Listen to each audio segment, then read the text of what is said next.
Today, I would like to talk about the future perspective of my research. Systemic lupus erythematosus, SLE, or lupus, is a chronic, multi-organ involving autoimmune disease. Most patients are women, and the onset usually occurs during reproductive age. There are several therapies available, but the disease usually continues to progress. Among symptoms, heart failure, kidney failure, and brain symptoms can be life-threatening. Under healthy condition, one of immune cells, T cells, can attack invaders.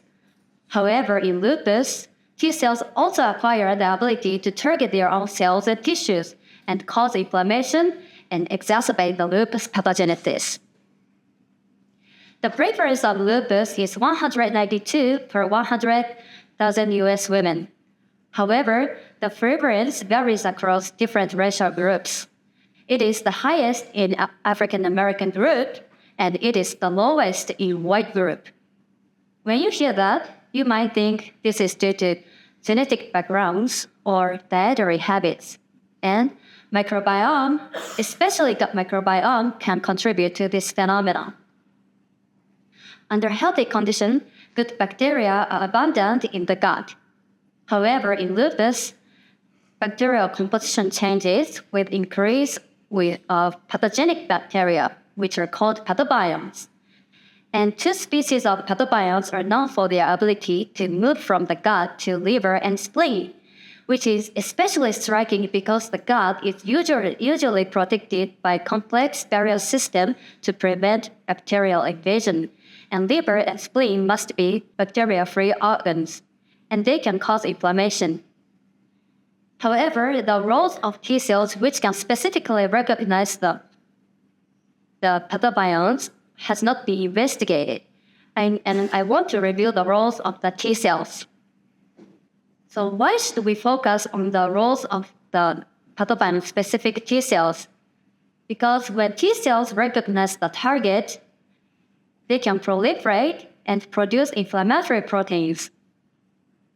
And the proteins can stimulate other immune cells' proliferation and production of further inflammatory proteins. And the results can be systemic inflammation and exacerbation of lupus pathogenesis.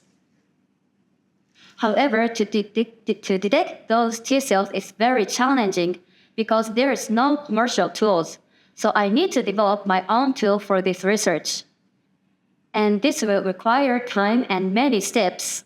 But once the tool is developed, I will give mice pathobionts and induce lupus to the mice, and I will collect organs of blood from the mice. Because the organs of blood are abundant with T cells, I will isolate T cells from the mice and analyze pathobiont-specific T cells, especially on inflammation type, organ and circulation-specific differences, and interactions with other immune cells. So it is already known that pathobionts can move from the gut to liver and spleen.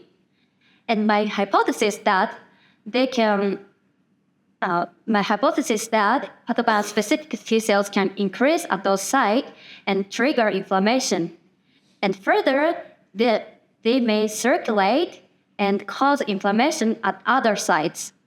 If I can review this phenomenon, it can be said that the modulation of gut microbiome can be a new therapeutic target.